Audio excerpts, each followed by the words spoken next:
Hello, everybody. Welcome to the Mikestand. Of course, we're at Hump Day now. Anyways, we're gonna give people a few minutes to try to come in here. Hopefully, we'll get some people in here before we get into the niche news and all that. I'm gonna go off screen off camera for a moment. I'll put some music on for you guys while we're waiting. See who else comes in. Be right back.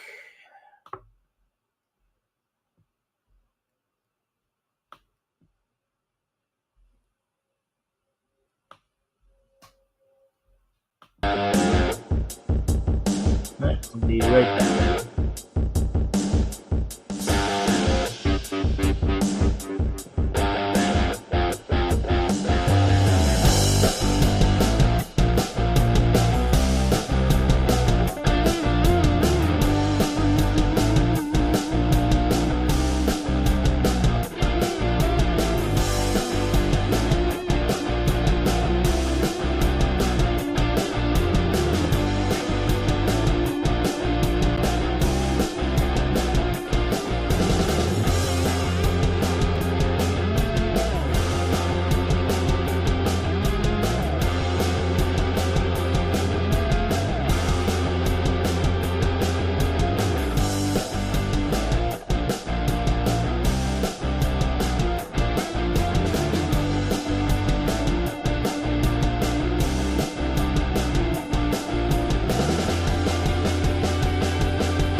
All right, we're back. Hello, everybody. How's everybody doing? All right. So, as I said, we're just waiting on some more people to show up. Hope everybody's enjoying their week so far. We get some day, of course.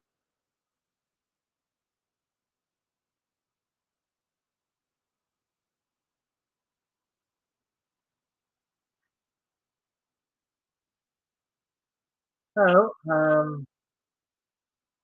you see on the bottom there, if you can like and share the thing, so that we can get some more friendly people in here as we go. Also, anything catches your attention with any of the articles we go over tonight, if anything catches your attention or you have any questions, feel free to comment or ask. And if I can answer it for you, I'll do my best to do so.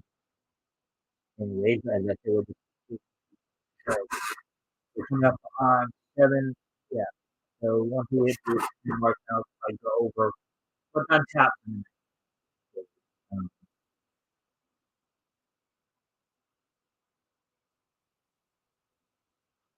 let's see.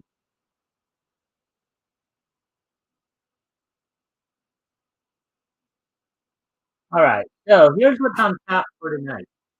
We're going to go over 4 articles. One from, of course, Critical Blast, and the other 3 from Counting in the Comics. Um,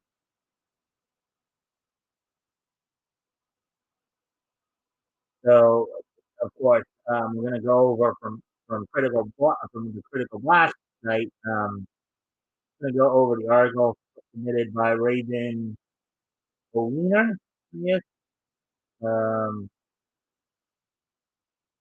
on who are the most beloved X-Men characters, and then also when we head back over to Counting in the Comics and talk a little bit about a lawsuit that was going on between a tattoo artist and the WWE over some of Randy Orton's tattoos that appeared in a video game. Also, we got a couple of anime to go over. Um, some news on Hunter x Hunter, as well as an anime adaptation coming from for the manga Shy. Also, of course, they'll have the wrestling roundup and the thing history. So, with all that being said, why don't we go ahead and get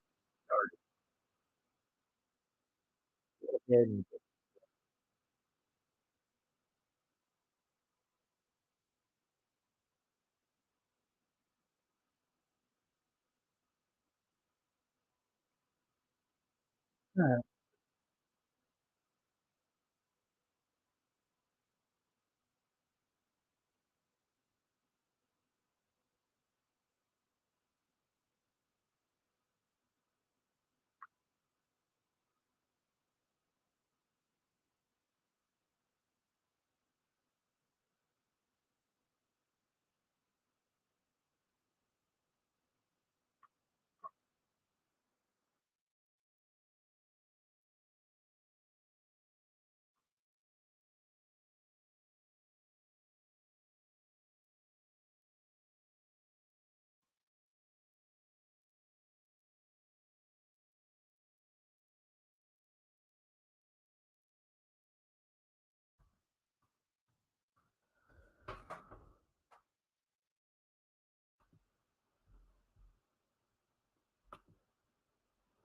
Alrighty then, so here we go with this one.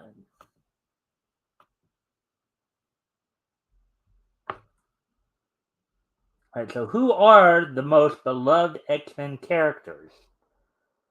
Article by Raven O'Weiner, um, published this past Monday. Now, if I'm reading this right, I guess it was this probably for my time, 7:23 in the morning. May have been 10:20. Anyway, let's go ahead and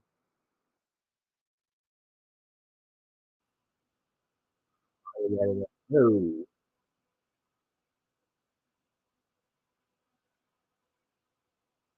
Nick John Byrne here.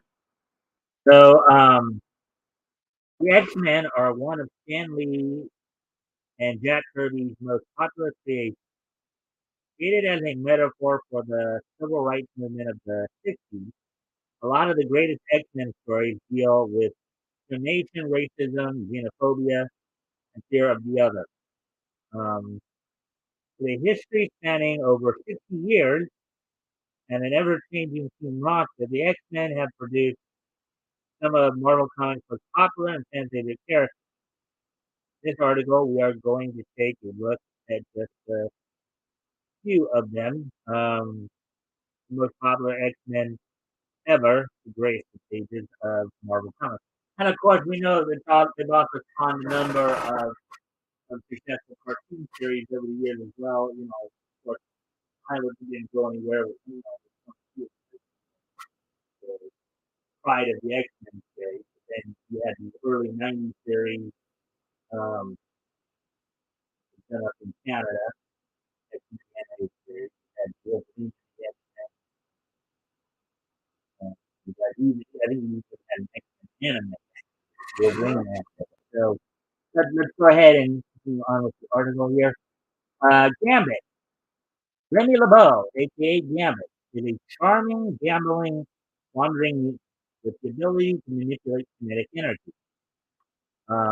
The way he most often utilizes this ability is by charging playing cards with kinetic energy, throwing them as powerful explosives. Okay. So his basic mutant ability is actually to just manipulate kinetic energy, just the way that's just the way he chooses to do it. Well, theoretically, I guess we knew that because even I remember from the cartoon, aside from the cards, he did it to other things too. Like I remember seeing George James. He does it. He's done it to like whole post staff. So let's see. Gambit gets his name from a gambling term, which refers to a high risk, high reward play. Which makes sense. That is kind of his personality. That is kind of his personality in a way. Um, yeah, especially with the way he flirted with Rogue on the '90s, and you know, X-Men, well, X-Men Evolution is another one I just remembered too. Um,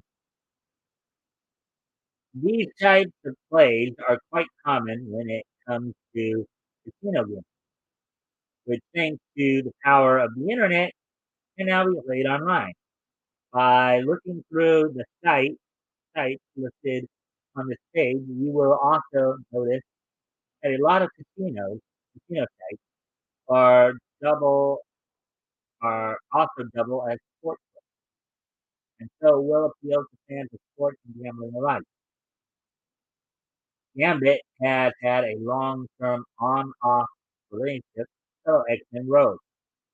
The two recently tied the knot, and for a while started an ongoing comic together, um, aptly called Mr. and Mrs. X. Sounds interesting. I think, if I understand correctly, at this point in the comic, Rogue is since being like more control of her powers to where she can actually touch people without draining. She actually, and she was able to release Carol Danvers from, if I understand correctly. Don't quote me. Anyway, Wolverine, created by comic book legends Roy Thomas and Len Wein. Um, Wolverine is by far one of Marvel's most iconic characters. A virtual immortal with just incredible regenerative ability.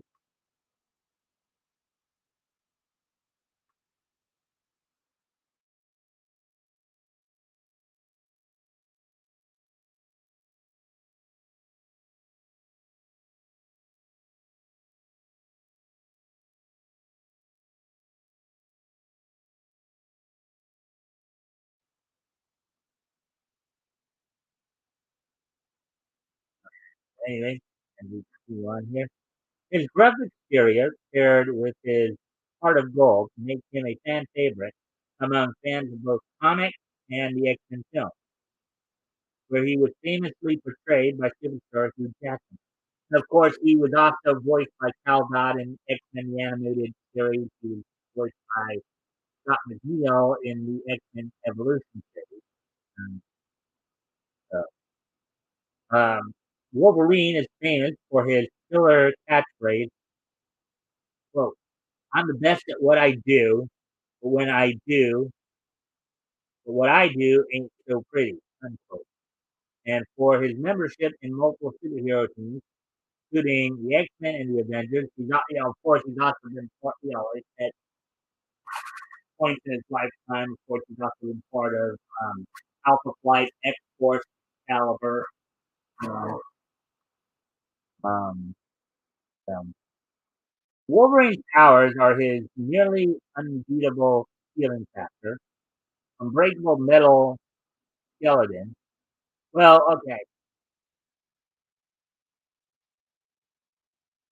so they're just saying his powers. The metal skeleton, of course, is not a mutant power. It's not, his healing factor, of course, is was able to help him endure the adamantium process. And some sort of say they were planning on doing that to Sabretooth as well, but and his claws can cut through anything. Considering that in the Marvel universe, adamantium is pretty much the strongest metal out there.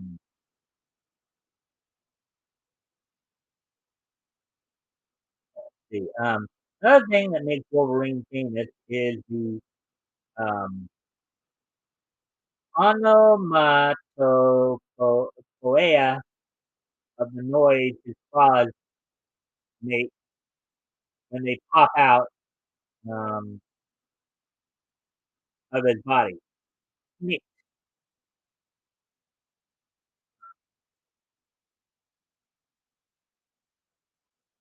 The noise was so popular that Marvel Comics teamed up with famed mangaka Hitomi Nihei to produce a graphic novel titled Wolverine Sneak.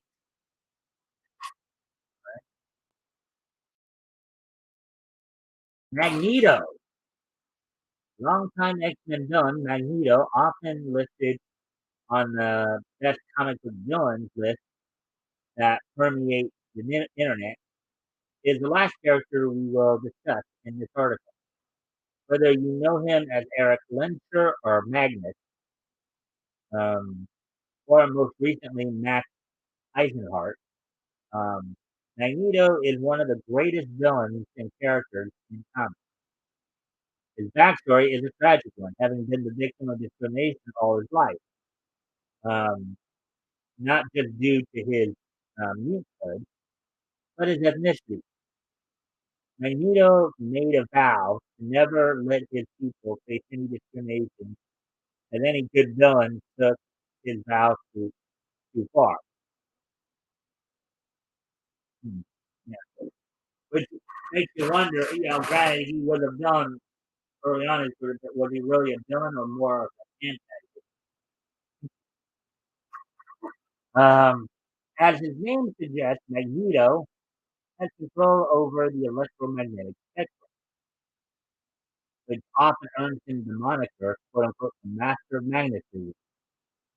The popularity um, also stems from his role in the X-Men film, where he has been portrayed by two powerhouse actors, Ian McKellen and Michael Fassbender. And I know from the cartoons and X-Men the animated series, I believe it was David Hamlin who did his voice for the majority of the time. There's two guys did it there, but I know David Hamlin from one voice of mine, and then I think Christopher Judge did his voice for X-Men. So there we go. There we go with that one. We go with that one. So now let me see if anybody's here yet. If they come yet, of course. And I guess not. So we'll get ready to move on to the next article then. We can head on over to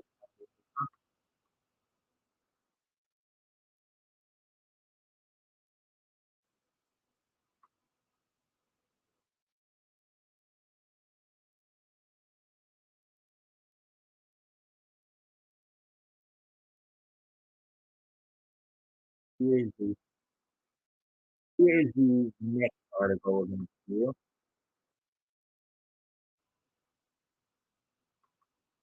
All right. Now, this is they call this in the realm of video games, but it has obviously some tangent connections to for wrestling. You see the video game image right there of Randy Orton. It is kind of what this story is going to be about. So, Randy Orton tattoo artist wins copyright infringement lawsuit against WWE and 2K Games. Article by Ryan Pearson, published October 11, 2022, which was reported yesterday. So let's go ahead and take a look at the tattoo artist, and I do know that even WrestleMania had recently reported on this as well. So, a tattoo artist has successfully sued um, WWE and 2K Games for copyright infringement over Randy Orton's tattoos in the WWE 2K video game. Right? In April 2018, Illinois artist Catherine Alexander filed a copyright infringement lawsuit against the WWE and 2K Games. The artist argued that the tattoos she applied to Randy Orton were her original design and that the developers didn't have permission to use them in WWE 2K16, 2K17, and 2K18.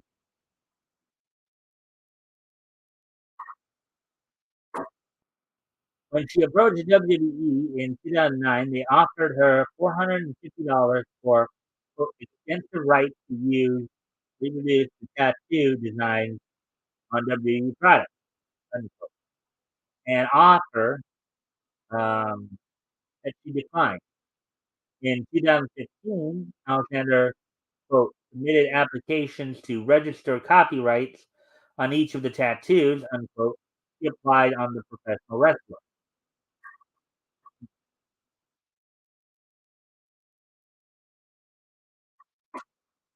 WWE invoked a motion to dismiss, claiming that Alexander, quote, fails to state a claim for copyright infringement under because one, she does not hold certification of registration for tattoos, which is a prerequisite to filing suit, and two, the amended complaint is impermissibly vague. So basically, they said that because she didn't actually start the paperwork sooner, therefore she couldn't claim it, and that even if it was, the paperwork was kind of vague. So let's see how she would respond.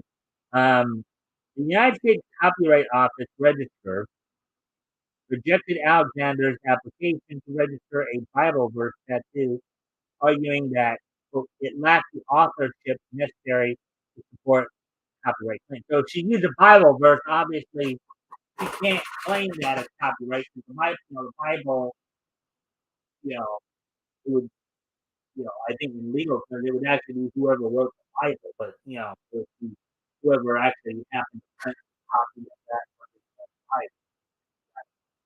Now, in Christian circles, of course, the Bible is often said to be written by God through the hands of man. Okay, but for human legal parlance, how exactly do you go? How do you really deal with that aspect? Like you can't copyright God, right? Uh,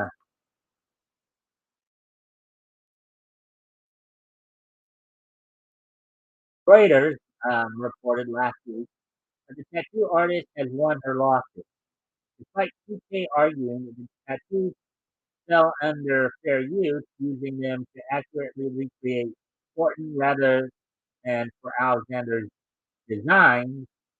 The jury awarded Alexander $3,750 in damages due to quote unquote actual losses. The artist was entitled to recover.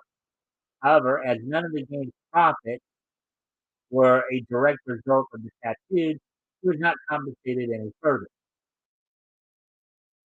I think they basically paid her for the tattoos themselves, you know, but not for whatever profit was being gained. Yeah, tattooed to pay for what they believe is the worth. So, Alexander's lawyer, Anthony Simon of Simon Law Firm, told Reuters he didn't win a bunch of money, but that's never what the case is about. Unquote. He claims the case may set a precedent for tattoo copyright. Tattoo copyright became a subject of discussion in 2011 as Mike Tyson's tattoo artist attempted to sue Warner Brothers over The Hangover Part 2 due to one of the characters sporting Tyson's iconic face tattoo. Warner Brothers would settle out of court the same year. And then you, of course, and of course, this also does play into a number, as we know, is shown here, a number of wrestlers, and so I think in a thing earlier, a number of wrestlers, of course, have tattoos.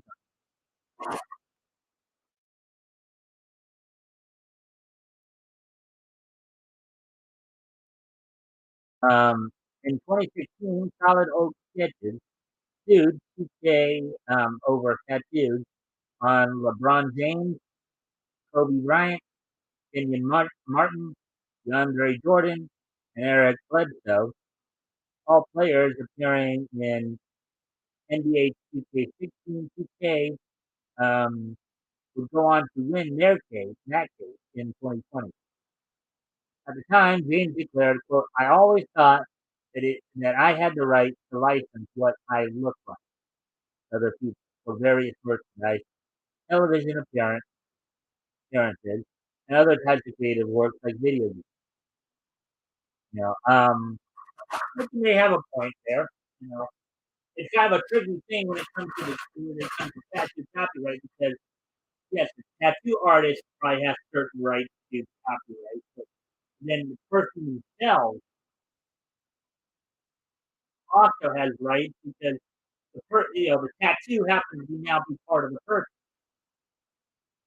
And the tattoo happens to be part of the person. So how do you separate? That's kind of a tricky thing. How do you really separate that when in doing so? It's like especially if it's a case where if a tattoo artist did an original design for the for the for the person that they're tattooing, you know. Now, if the tattoo is a part of the person, doesn't the person who that tattoo is on have a right to represent themselves and everything having to be there without but then doesn't the tattoo artist have the right to be compensated as well if their work is showing up and they didn't get the recognition or the compensation.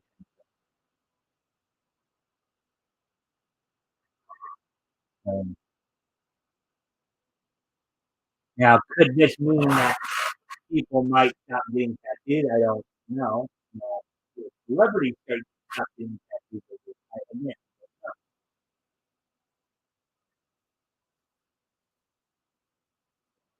It may further complicate things in that whole copyright issue and that,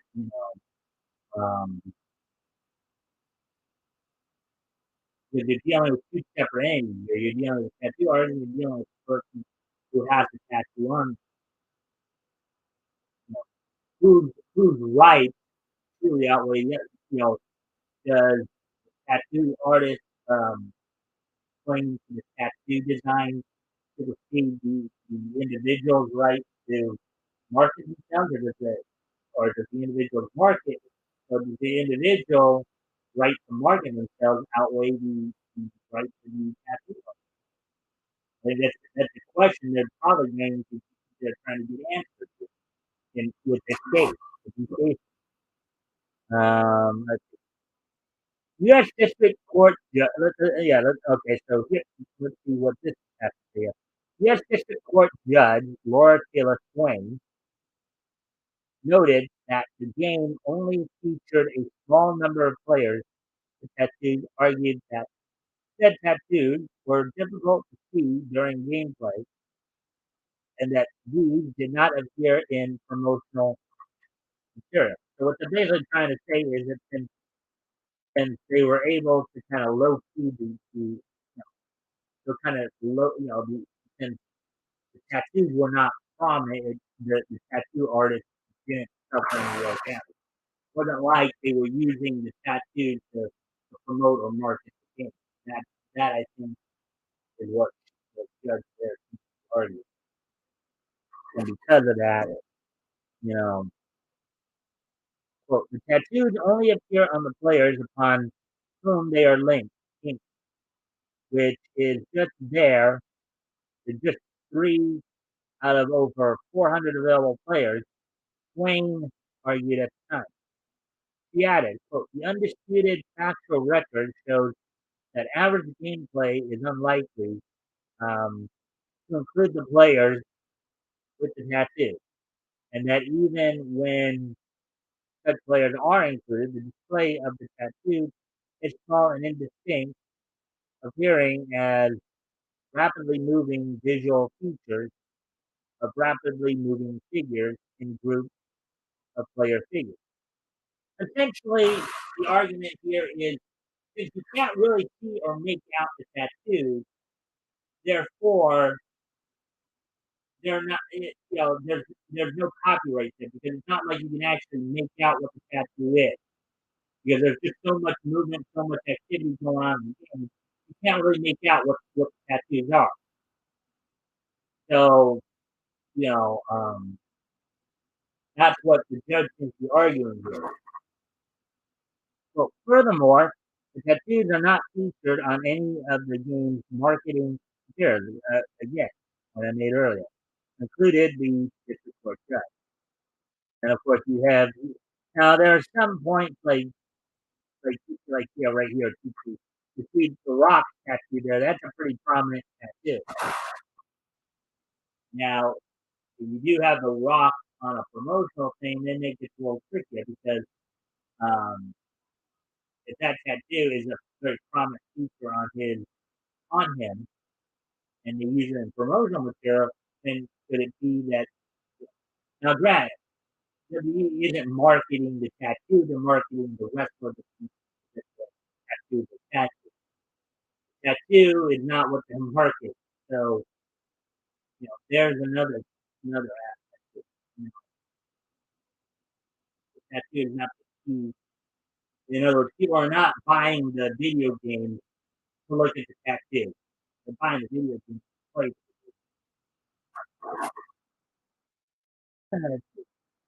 Swain also added, quote, here, the undisputed factual record clearly supports the reasonable inference that the tattooist necessarily granted the players non-exclusive licenses to use the tattoos as part of their license and did so prior to any grant of right to the tattoos by players. So I think what she's saying there is that when the and this is where I asked the question earlier, will this mean that some of these athletes can now stop getting tattoos? Because this is where again where it gets tricky.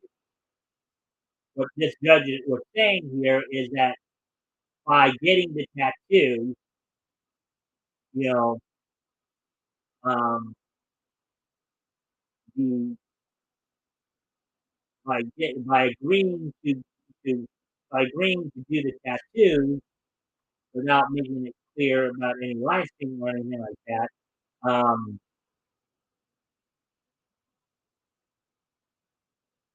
um, then the tattooist foregoes or basically gave up any licensing rights they had to it. When they agreed to when they agreed to do the artwork, when they agreed to do the tattoo, they were basically submitting their right. This is based on what I'm reading with the argument. By agreeing to do the tattoos, they were in essence giving up their life.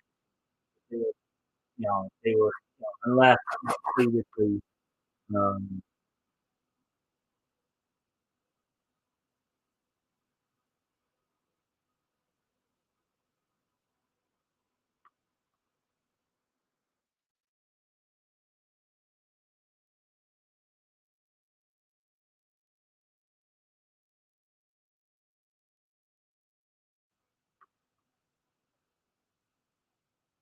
anyway, we continue on here. Mhm.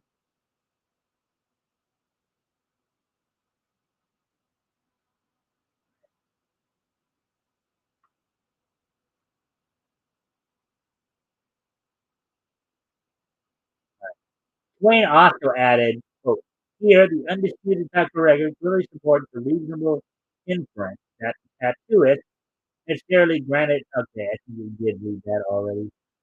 Part of their likeness, yeah, that's what we're talking.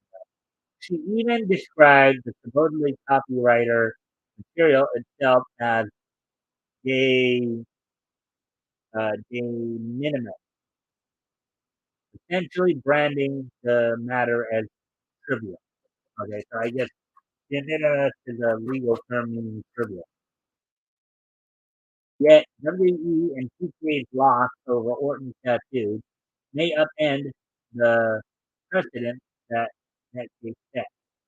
WE and licensees may need to seek out tattoo artists when using the likeness of quote-unquote wrestling superstars for video games, toys, and more.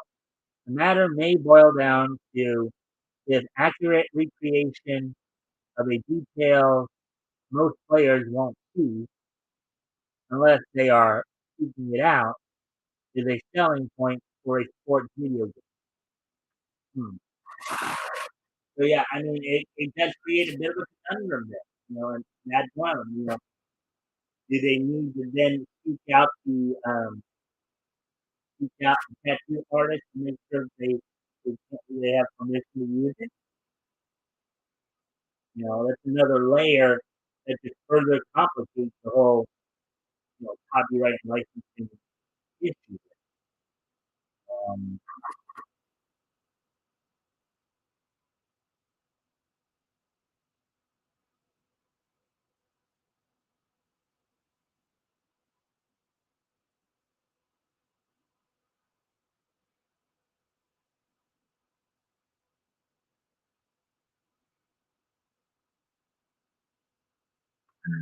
yeah. Anyways,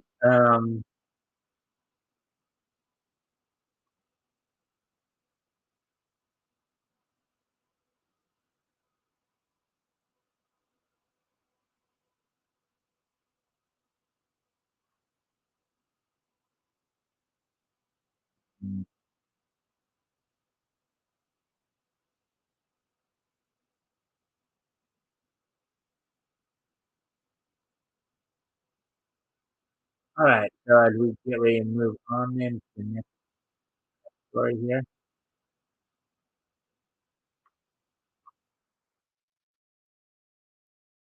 anime article to go through here.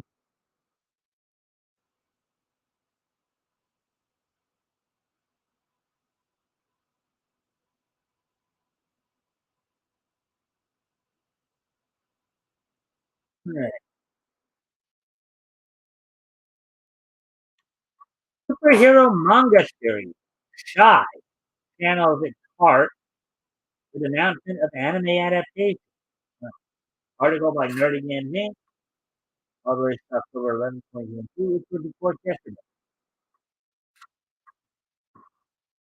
Move over, Deku, and step aside, One Punch Man, because a new heroine is about to lead the new generation of anime superheroes, and her name is Shy.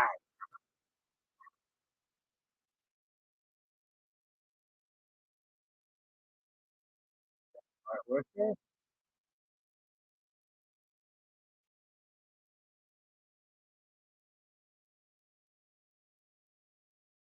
Right.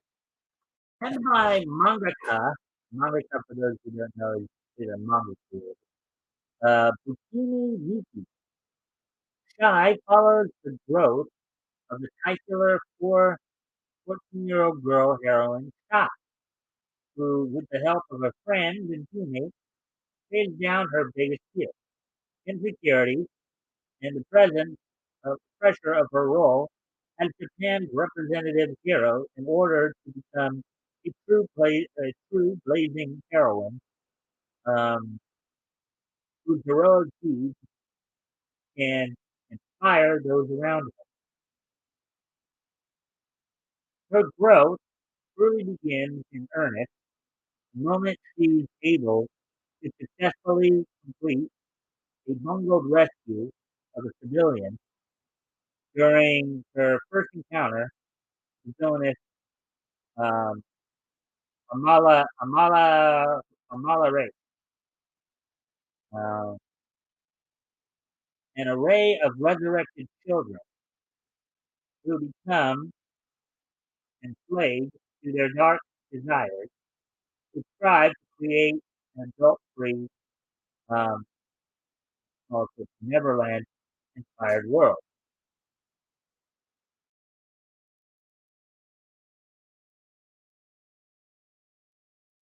The series' upcoming jump to the small screen was first confirmed as in production on October 5th, which was, of course, last Wednesday, with the launch of the official Sky Anime website. Additionally, the series received the first teaser trailer from production um, studio Secret, studio that gave us that time I got reincarnated as fun. Therein, giving Sky her official anime debut with a brief recap of her transformation. You you might get a little bit of superhero, maybe even a little bit of Sailor Moon aspect in this.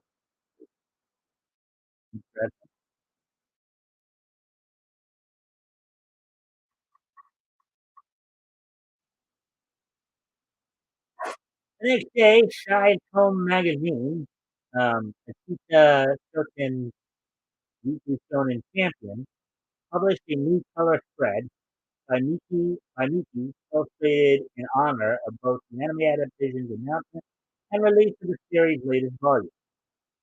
In the color spread, Shy can be seen standing front and center wearing a pink dress, holding a bouquet of flowers.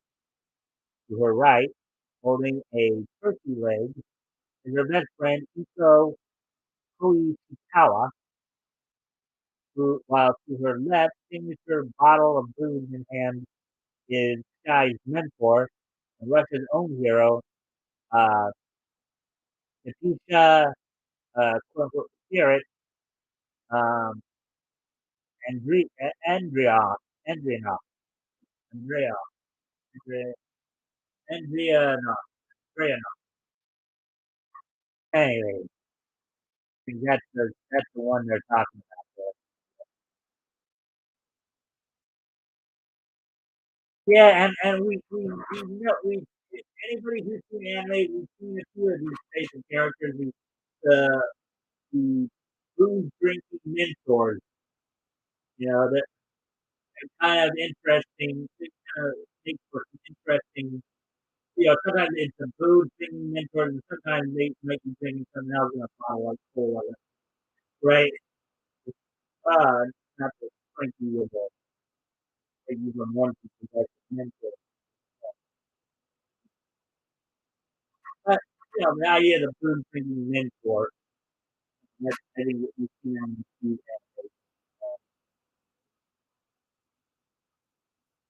just the whole point of character long period, you know, the one very famous drunken warrior I remember it said that the master of what they call Suikin is exactly what they call it.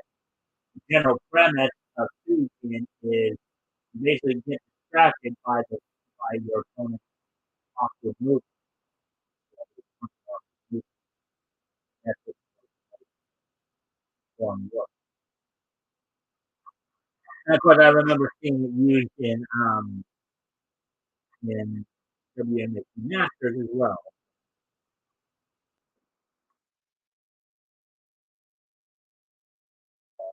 You on this article here.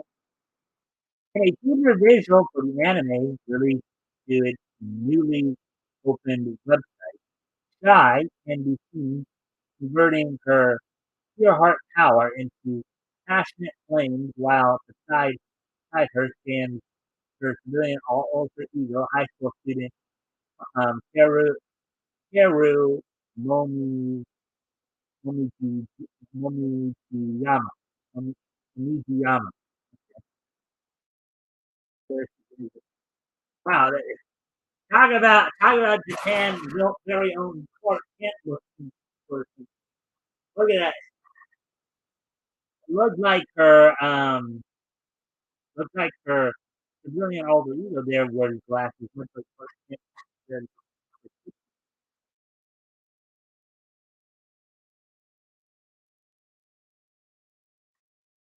In commemoration of Shy's anime announcement, Yuki took to her personal Twitter account to both share a new illustration of the type of her heroine and her sidekick, and the lawyer, as well as a heartfelt message to fans.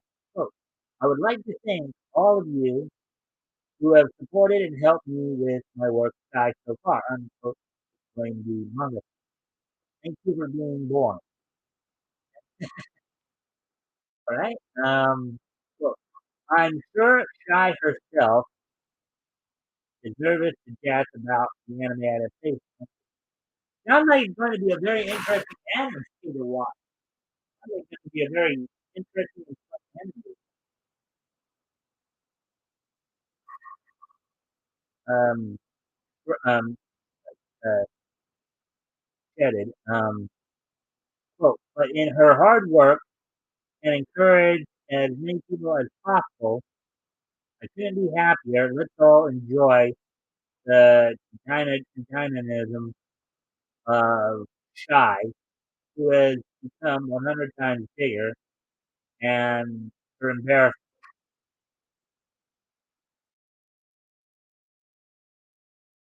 I kind of, with a name like Shy, I wonder what her superpower actually is. That would be very interesting to see what her power actually is.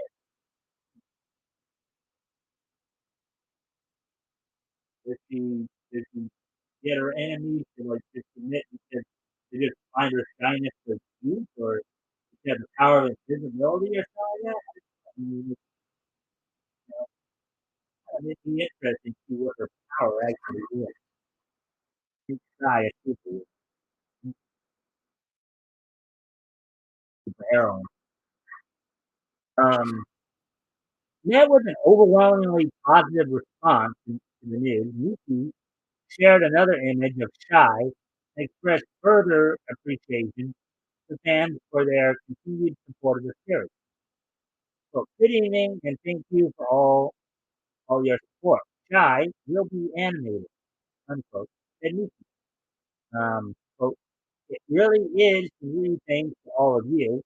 I will shamelessly continue to do my best um, so that you can please enjoy it. Okay. Shamelessly continue to do her best. So she's unabashedly ashamed, or unabashedly unashamed of her work, which is cool.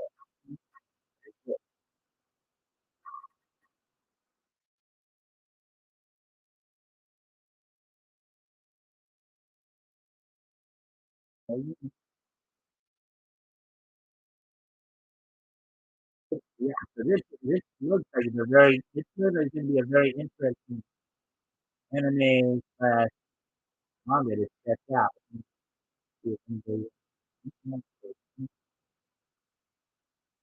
mean, did I do appreciate the person who came in and like and shared this thing. So thank you for that.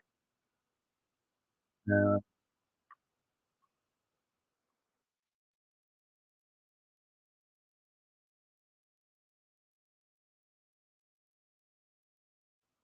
Anyways, before I do continue, I'm gonna set up the next story here. actually will be the last article we go over today. Before I do get into that, I do need to step away from the computer for a moment. I will be right back.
Alrighty then.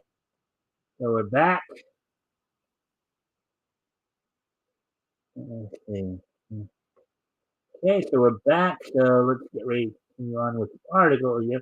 This will be, as I said, probably the last article we'll go over tonight. Um,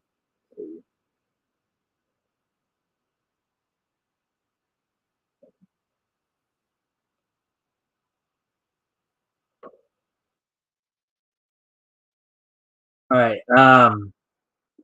Hunter x Hunter manga officially announced its return date for Shonen Jump serialization. Article by Nerdigans Inc. Published yesterday. So what I'm thinking is that if I remember correctly, I think the mangaka for Hunter x Hunter has had some health issues lately. That's why he had a history of going on long hiatuses. And he's coming off of another one here. So let's get into this. Hot on the heels of Bleach's recent return to the small screen, Shueisha has finally confirmed the official date for Yoshihiro Togashi's Hunter x Hunter, long-awaited return to Weekly Shonen Jump.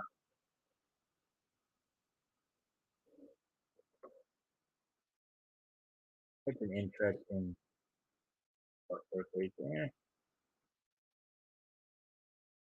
On October 10th, which was this past Monday, after 3 years and 11 months, so almost 4 years, Shonen Jump's editorial department official Twitter account broke the news that the story of the succession war and the hunt for the evasive Hisoka will finally return to the pages of their titular magazine.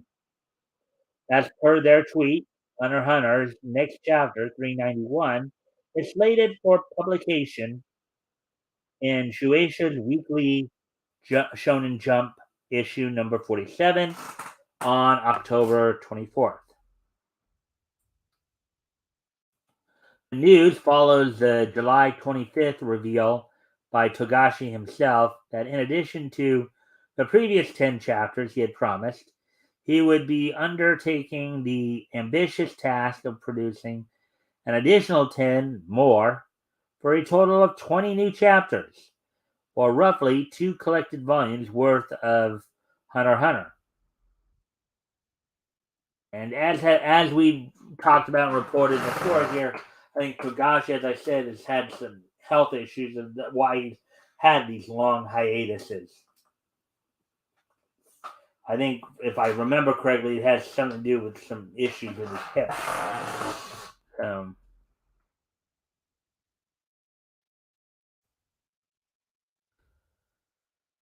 Unfortunately, Togashi's infamous health issues couldn't help but making themselves known, as his severe chronic pain issues flared up shortly thereafter, preventing the Yu Yu Hakusho creator from drawing a single line of his current series until August 17th. Luckily, fans were soon able to breathe a sigh of relief as, after a few days of rest, Togashi informed his Twitter followers that his pain had subsided enough for him to be able to sit at a desk and draw for about 5 minutes. However, in a particularly significant development, Togashi revealed on August 29th that having had enough of the war between his increasing workload and his chronic pain, he had chosen to hire more assistants. As of writing, the exact number of assistants sought by Togashi is unknown. According to a 2016 interview with Jump Ryu, the mangaka has had about a total of 5 assistants employed in his studio.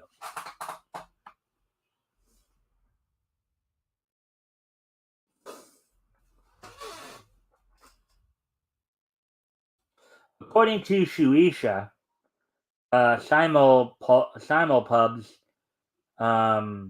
for Hunter x Hunter will be published to both publishers Manga Plus app and Viz Media's Shonen Jump app, starting on October 23rd, which, let's see, that's a week from this Sunday, I believe.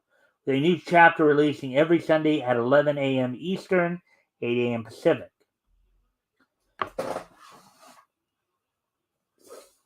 In addition, Viz Media announced that members of their service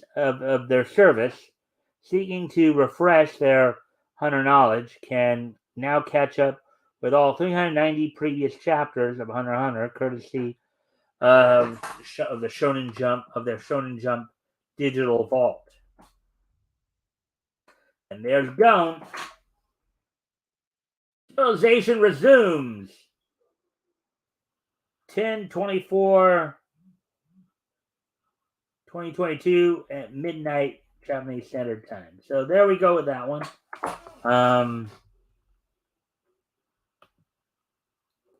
Yeah, so that's what we have. And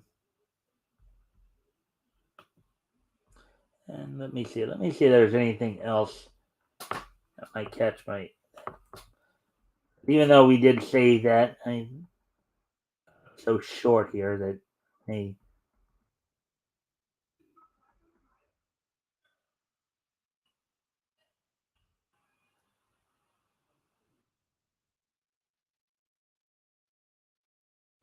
Let me see here. Yeah. Anything really here? Nah, I guess not. So anyways, just unshare that.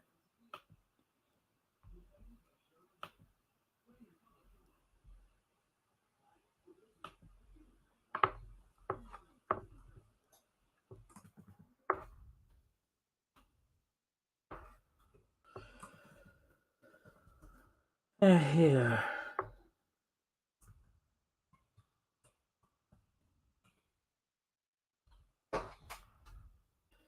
Alrighty then. So we all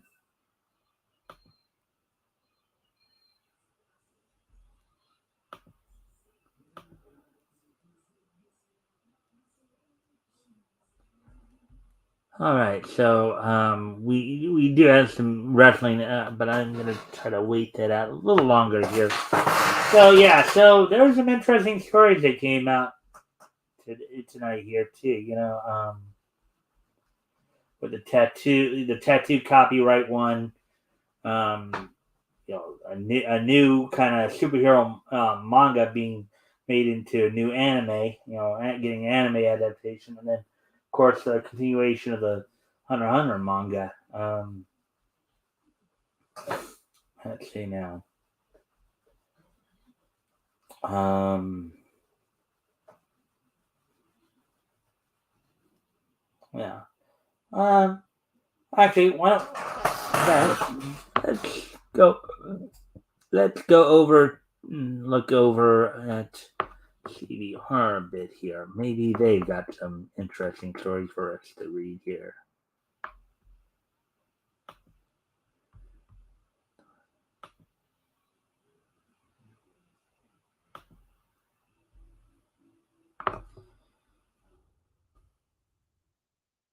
See some comic news here.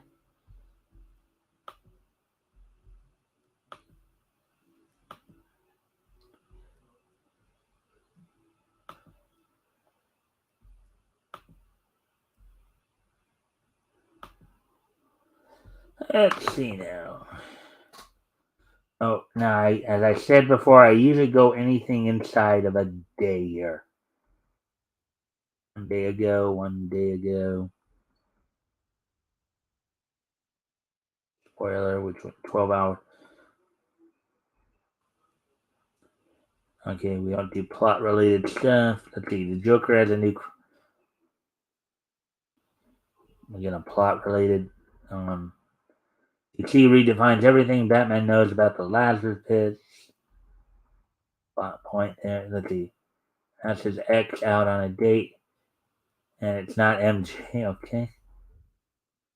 Major supervillain has begun to kill all mutants, okay? Damian Wayne finally gets the Batman costume. Okay.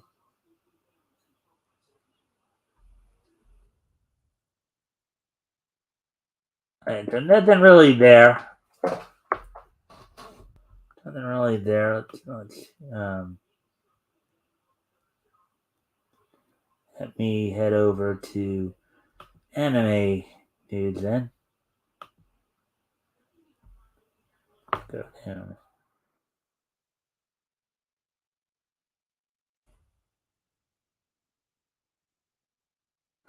There's a 1 day ago. Let's see. Oh, so Gun and the Witch from Mercury's prologue quickly take. Okay, that's a plot point. Let's see. But the Egghead arcs key matchups could look like. Okay. Plot point. Plot point. Blue Lock is soccer. Squid Game. Tiger and Bunny 2. Blue Rose finally confronts her feelings for Okay, let's see. Secret Lab launches Naruto collaboration. Gaming Cheers. Camry Kamui plays a deadly game of chance. Onyx Bloom over Mob's future over another one. Okay. That'd be a spoiler, it sounds like. Cancel Kingdom Hearts series pilot. All right. Well, this one sounds interesting. Let's go ahead and take a look at this one. A canceled Kingdom Hearts series pilot. Okay, so let's go ahead and look over this one, man. Let's see. Animator Seth Kearsley releases the 11-minute animatic that served as a pilot for the canceled animated series adaptation of Kingdom Hearts. Article by Cassidy Stevenson, published 9 hours ago. Okay, so let's take a look at this. So this is I guess this is the animated thing they showed the pitch for a Kingdom Hearts. Kingdom Hearts, as I understand it, is a popular video game. So let's see what we got here. An animatic of the long-lost Kingdom Hearts series has surfaced online. Animator Seth Kearsley served as executive producer for the animated series adaptation of Square Enix's Kingdom Hearts. On October 11th, Kearsley released the 11-minute, never-before-seen unfinished pilot onto his YouTube channel. Earlier in October, Kearsley took to Twitter and asked his followers for advice on importing a VHS tape to digital. After searching through his belongings, the Eight Crazy Nights director encountered a VHS tape with the label quote-unquote Kingdom Hearts and the date August 28th, 2003. Almost 20 years later, Kingdom Hearts fans can now watch the series that could have been.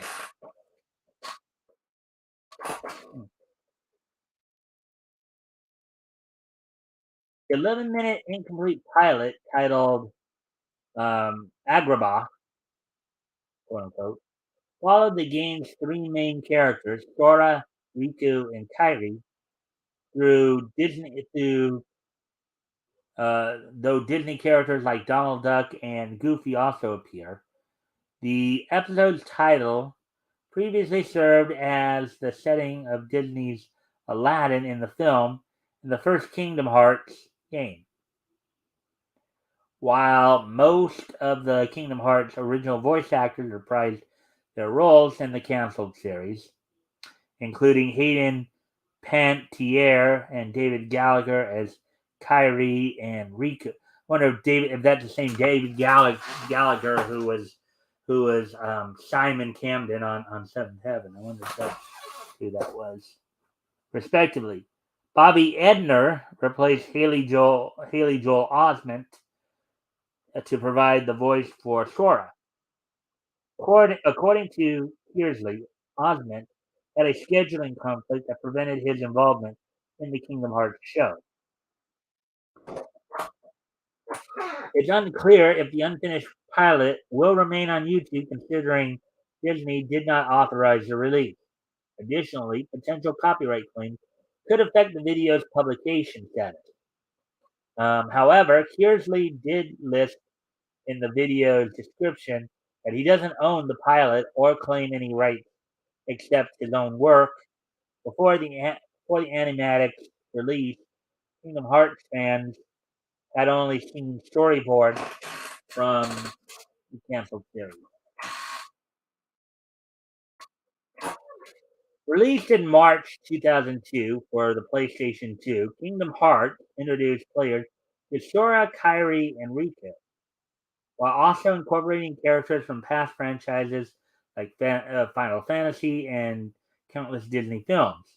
Popularity of the first game resulted in Square Enix and Disney ordering a series adaptation, nearly months after its release date. Unfortunately, both companies decided to cancel the series, leaving the pilot in the dust until the recent surfacing. Yeah, I actually remember seeing an ad for the game years ago. What caught my attention with the ad was the music they were playing. Can't remember the words, but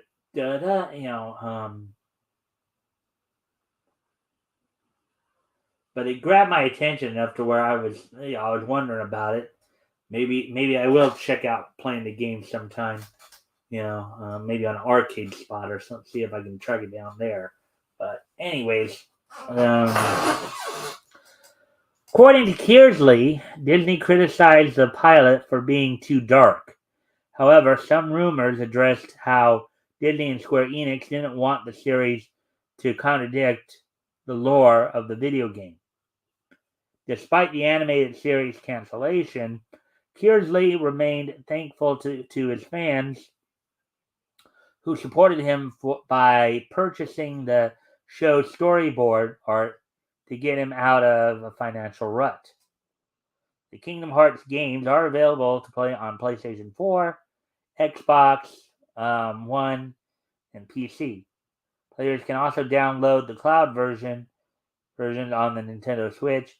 There is currently no set release date for Kingdom Hearts 4. Anyways.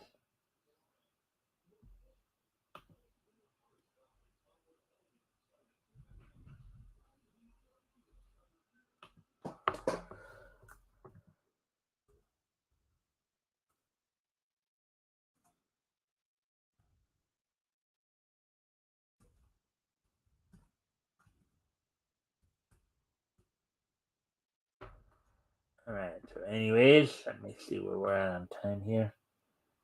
Hour 12.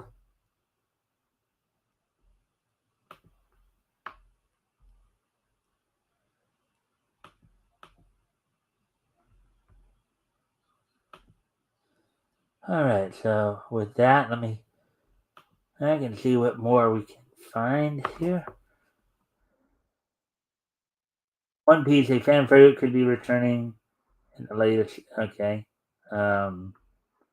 Wait for Mercury infighting will destroy the Banneret group. Okay, that sounds like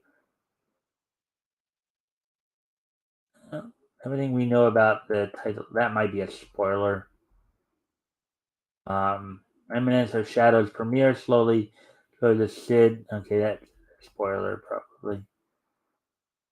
Let's see. 5 My Hero. We need a. Okay, that might be a spoiler.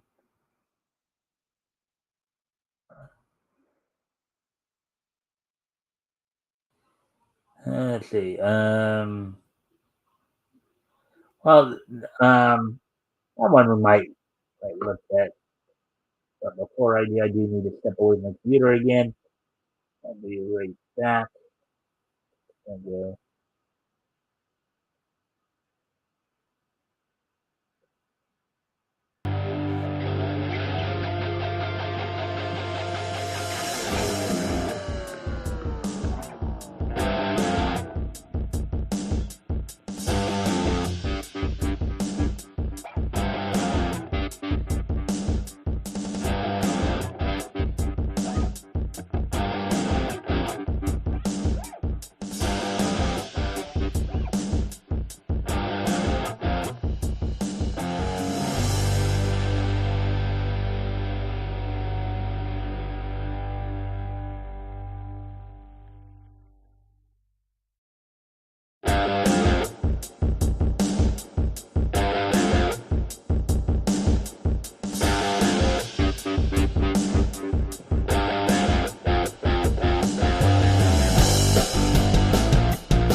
All right, so we're back now.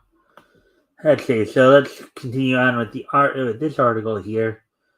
Um, all right. So Licorice Recoil, the most shocking plot twist in the hit summer 2022 anime. So I know we did read another one of these articles recently too. So this anime, of course, I think is concluded already. Licorice in fact, I remember because the article we read was talking about how there were a lot of fans upset about apparently about the apparent ship that didn't happen in the show. So, but anyways, let's go ahead and check this article out. So, Licorice Recoil had a great mix of emotion and action involving many plot twists. What were the biggest shocks and game changers? Article by Courtney Giles, published 2 hours ago. Okay. Oh, never mind. They're saying spoilers. I guess they're still counting them as spoilers. We don't do spoilers. Sorry, guys. I didn't plan on this anyways. But anyways, Naruto setting up Tree Naruto. Okay. All right. Well, let's go ahead and take a peek at what TV news has to say then.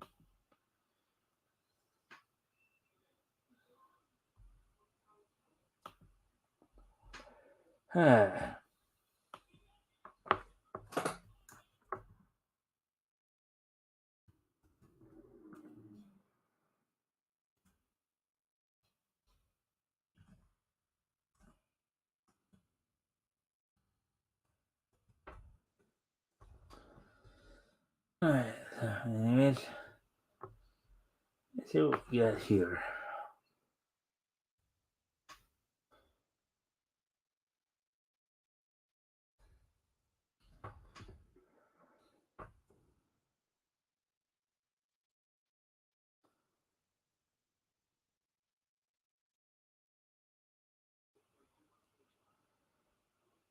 Oh yeah. Actually, this one's kind of a one to talk about because I know Yellow Flash also talked about this earlier, and since it has something to do with animation. Warner Brothers TV lays off 82 staffers across unscripted and animation. Warner Brothers Television Group lays off 82 employees and eliminates 43 vacant positions, totaling a loss of 125 jobs across the company's workforce. Article by Emily Zogby, published 1 day ago. Warner Brothers Television Group has laid off 82 staffers across the unscripted and animation departments. Another round of cuts at Warner Brothers. Now, as I remember, when Yellow Flash was talking about this, of course, he was talking about how they're trying to cut money.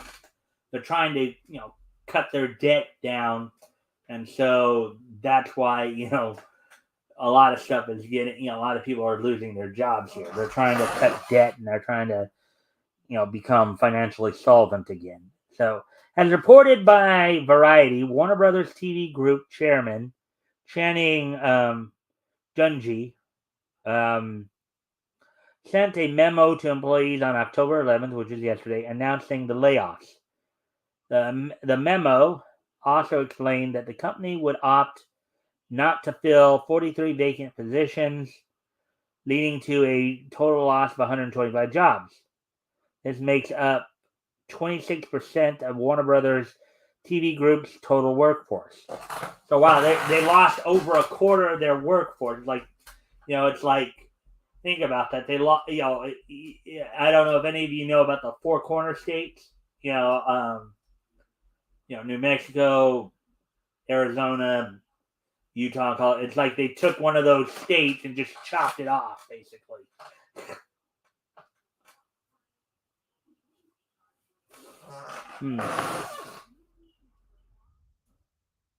This news came shortly after Warner Brothers TV Group, which acts as the production arm for the CW and DC Comics, as well as the distribution arm of Cartoon Network, Adult Swim, and HBO, opted to shutter Stage 13 and end the Warner Brothers Television Workshop.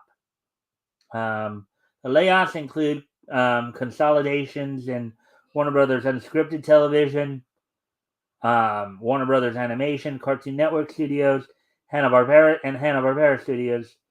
Oh, wait. Layoffs include consolidations in Warner Brothers Unscripted Television. Warner Brothers Animation, Cartoon Network Studios, and Hanna-Barbera Studios will still exist though Warner Brothers Animation and Cartoon Network Studios will merge their development and main production teams. According to the reports, output for Cartoon Network, Adult Swim, and HBO Max will remain the same. And I know Yellow Flash are somewhat critical that they're putting up stuff like the Velma series on HBO Max while they're trying to scuttle their cost. Let's see. And of course, as pointed out here, we have been hearing how Adult Swim has been cutting multiple anime and cartoons. When the purge has been growing. We covered that article, I think, recently as well. Anyways, quote, "These are challenging times in the world at large, a tumultuous time in our industry," unquote. Dungy wrote in the memo, quote, "For this kind of change to hit so close to home is incredibly difficult. My hope is that these changes made with an eye to a more focused business strategy will strengthen and stabilize our company, maintain our great creative output, and better position us for continued future success," unquote.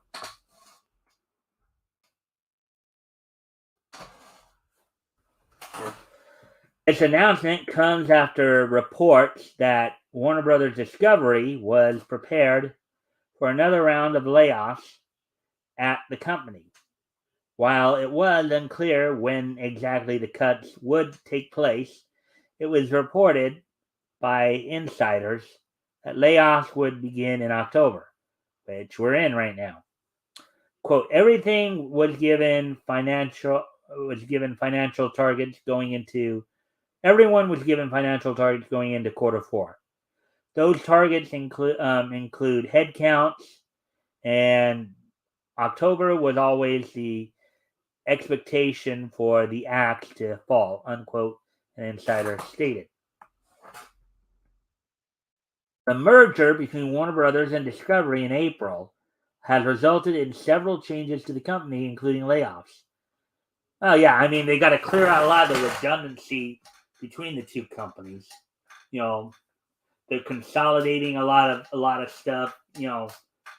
Really honing in, making it one company instead of the two separate companies under an umbrella. Consolidating it as one company. Including layoffs, the removal of Warner Brothers titles from the streaming service, and the cancellation of upcoming HBO Max exclusives like Batgirl. However, Warner Brothers Discovery President and CEO David Zaslav revealed plans to expand HBO Max's content library overall with a focus on increased quote-unquote content and overall quote-unquote quality.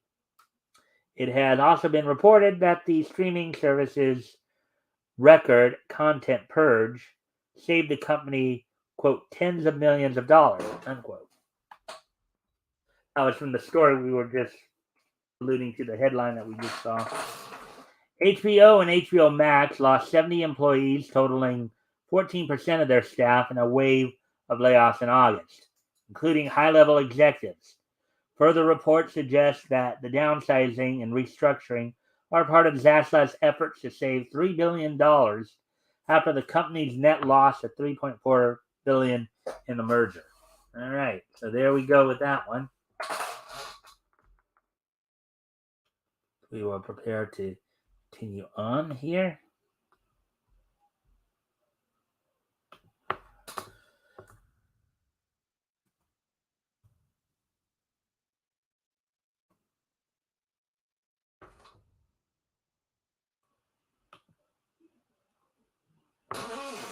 All right. right, so coming up on an hour and a half now, so let's see, is there anything else you might want to check out here?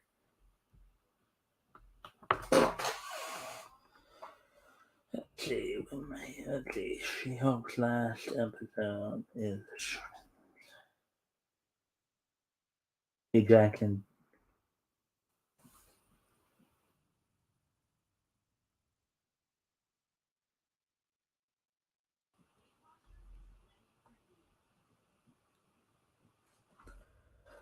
This looks like something interesting here. Let's go ahead and look at this. The Owl House returned to the human realm in first season's 3 special promo. The Owl House returns to the human realm in first season 3 special promo. Luz No Seda's allies get acquainted with the human realm in an official promo for the first of 3 specials that make up the Owl House Season 3. Here we go with some animation here. Disney Channel has released an official promo for, quote, thanks to them, the first of 3 44-minute specials that make up the 3rd and final season of Dana Terrace's acclaimed animated series, The Owl House.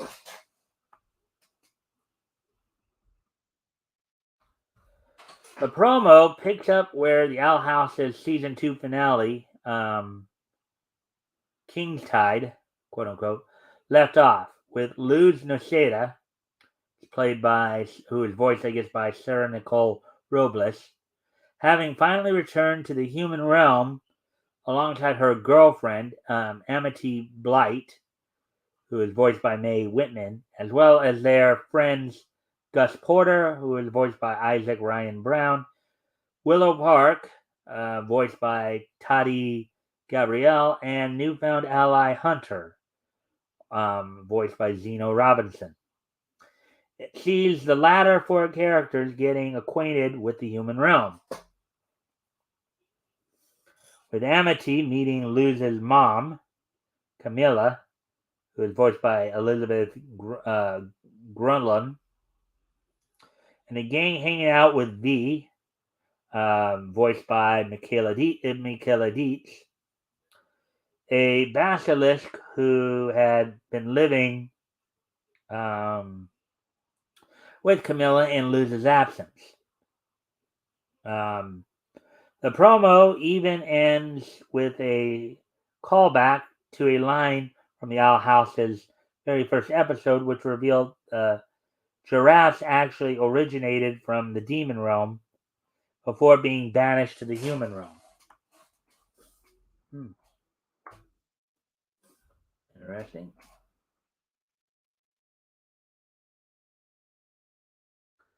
The Owl House is nearing its grand finale. The Owl House initially premiered on Disney Channel on January 10th, 2020, with season 1 running for a total of 19 episodes, concluding on August 29th, 2020. Season 2 premiered on June 12th, 2021, running for 21 episodes, including earlier this year on May 28th. In the season 2 finale, Luz and company attempted to stop Emperor Belos, Philip Whitebanes, who is voiced by Matthew Rhys. Day of Unity, which, unbeknownst to the denizens of Boiling Isles, would kill all witches and demons of the demon realm by draining their magic.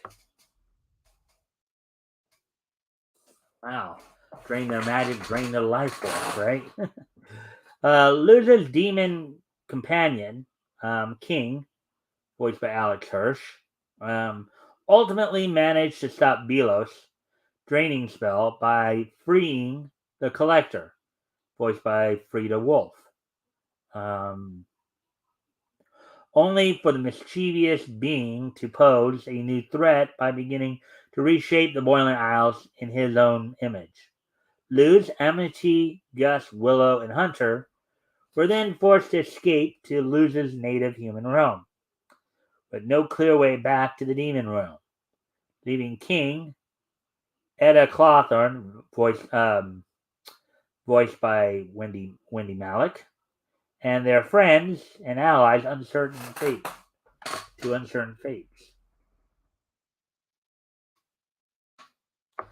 In May 2021, Disney Channel renewed The Owl House for a shortened season 3, which, as previously stated, will consist of 3 specials, each running at 44 minutes.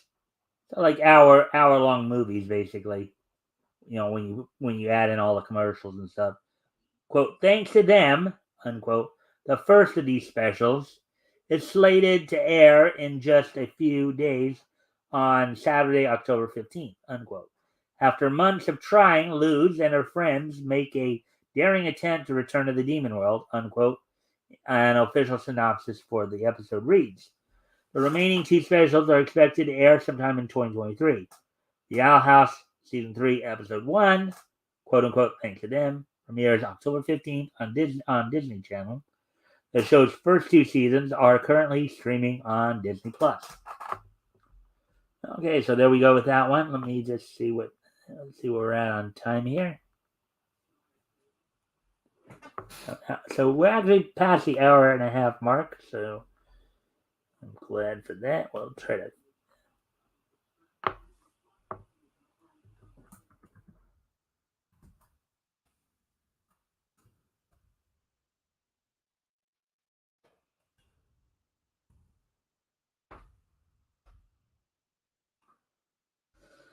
Okay, so with that,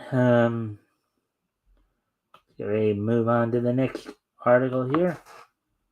I'll just finish off this stuff, yeah.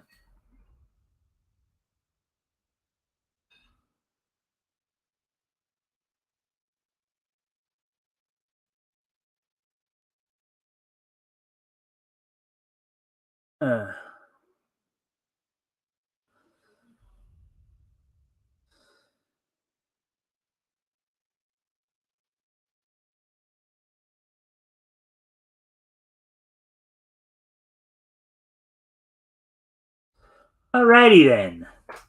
So with that, I think we've hit them. And I, of course, added some articles because, of course, we're running short on time there. Give us a few more things to talk about there.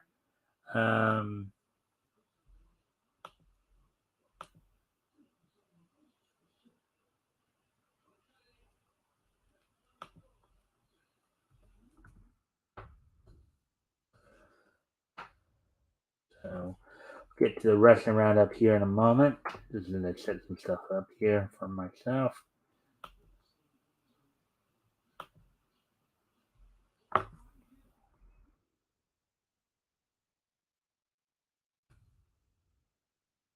They already had. Okay.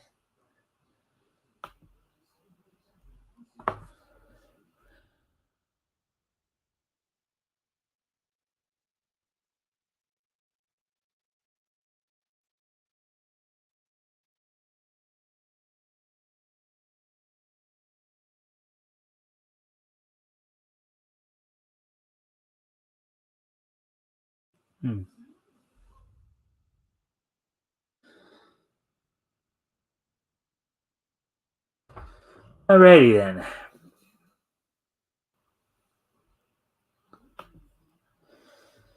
Okay, so anyways, start of the wrestling roundup today for on the WWE side of things. It looks like still some rumors that Triple H is still looking to sign more talent, as there's been some talk that he's interested in bringing Chelsea Green back, who is currently, of course, in Impact Wrestling and NWA. Just recently came off of a title run as one half of the the Knockouts Tag Team Champions with Deonna Purrazzo as the Vexed. They were recently beaten by the Death Dolls of Taya Valkyrie and Jessica at Bound for Glory. Let me see. They're talking about Bray Wyatt being exclusive to SmackDown. They're also talking about some potential matchups for Crown Jewel. Of course, already signed, I believe, is Logan Paul challenging for the WWE Universal title against Roman Reigns there. Also looks like there, as we were talking about yesterday, it's possibly setting up a match between Brock Lesnar and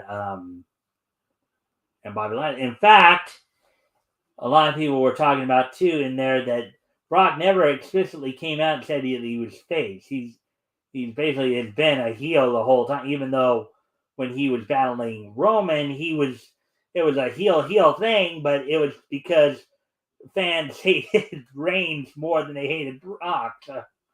And there's still talk that they're try to keep the big titles on Reigns until WrestleMania to set up a possible match between Reigns and The Rock. So of course, continue to stay tuned for that. Now AEW Dynamite tonight, and I'll probably talk more about these tomorrow. And I did just see the results. So of course tonight you had Chris Jericho defending the Ring of Honor World Championship against Bryan Danielson. You also had Pac defending the All Atlantic Championship against Orange Cassidy. You had also had in a tag. Let's see, Swerve Strickland was challenging Billy Gunn. You had in a tag match. You had the interim women's champion Toni Storm and Hikaru Shida teaming up against Dr. Britt Baker and Jamie Hayter. Luchasaurus was taking on Jungle Boy. And even though I did just see the result, I'm going to wait till tomorrow, till after I've had a chance to look up or watch WrestleMania, their summary of the show, or not just give the results, but also give some analysis.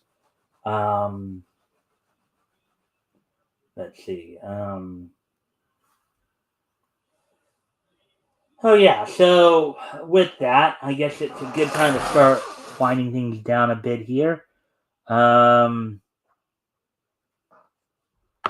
with that, why don't we go ahead and let's take a look back this day in each history. History! All right, so let me just go ahead and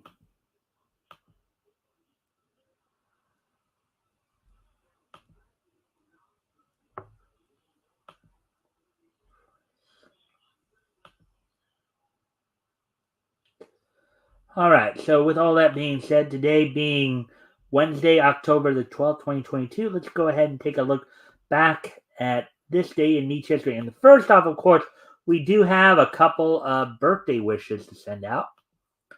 As the first one, I'd like to wish a happy 75th birthday to Julie McWhirter, also known as Julie Dees and Julie McWhirter Dees. She's of course the wife of Southern California disc jockey Rick Dees, but also she's done a fair share of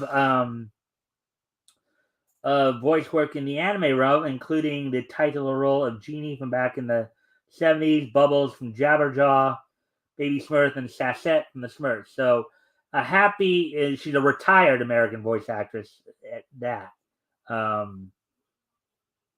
So I'd like to wish a happy 75th birthday to Julie McWhirter, who, of course, was the voice, as I said, of Baby Smurf and Sassette and the Smurfs. Casper in a number of the late 70s, early 80s Casper series. She was Genie in like the Genie series, as well as a few other appearances she made for Hanna-Barbera. She was Bubbles in Jabberjaw. So happy 75th birthday to Julie McWhirter there. Next up, I'd like to wish a happy 50th birthday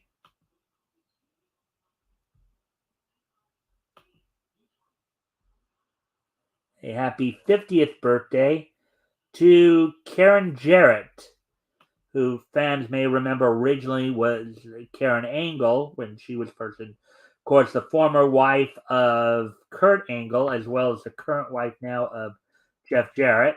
Everybody remembers her from her time primarily with TNA when, it was the controversy, probably one of the more controversial things to come out in terms of wrestling management at the time was, while she was just separated from Kurt, she had started dating Jeff Jarrett, and which led to Jeff having to take a leave of absence from TNA management, as so ordered by TNA president,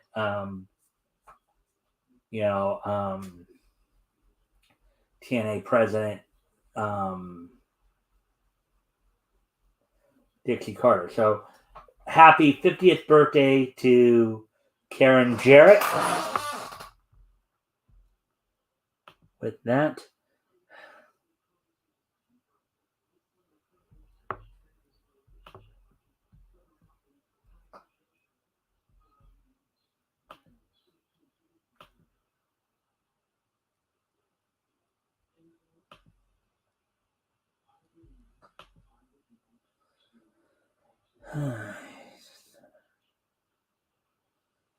anyways, try to get through this as best we can. Anyways, as we continue on here, the next piece of niche history here.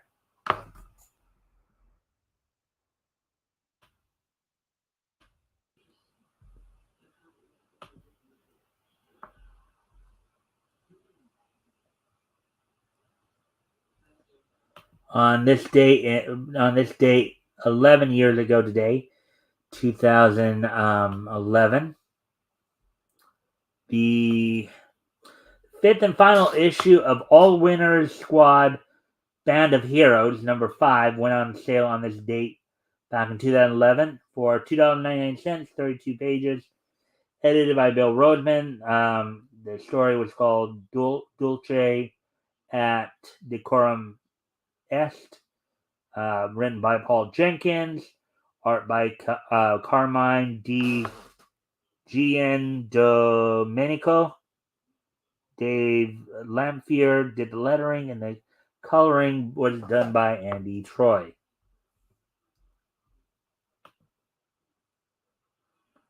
So there we go with that one.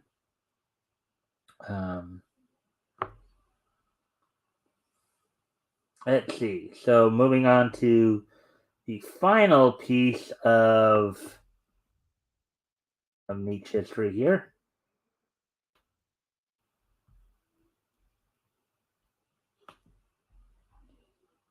On this date in 2012, Production IG released 2 anime onto Japanese television. So on this date, 10 years ago today, Psycho-Pass and Robotic Notes made their premieres on Japanese TV. So on this date, 10 years ago today, Production IG's Psycho-Pass and Robotic Notes made their premieres onto Japanese television. So with that, I thank everybody for being here tonight. Hope everybody enjoyed the content. Let me see.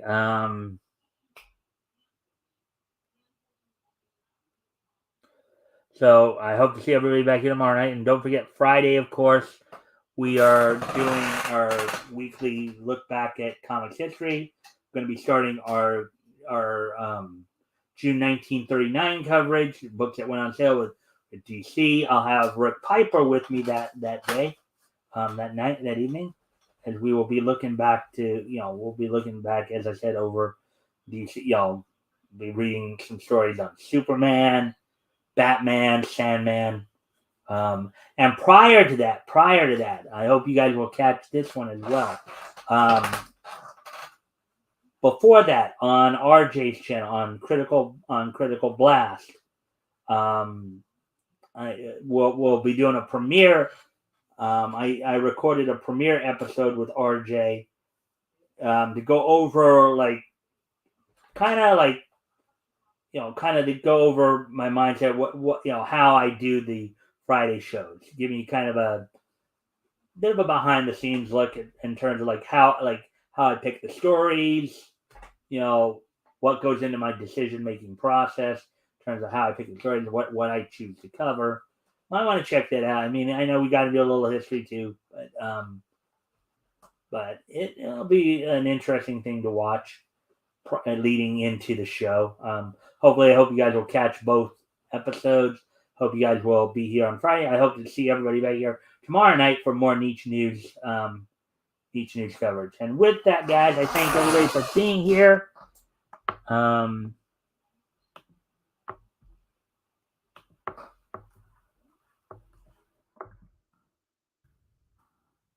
So bye.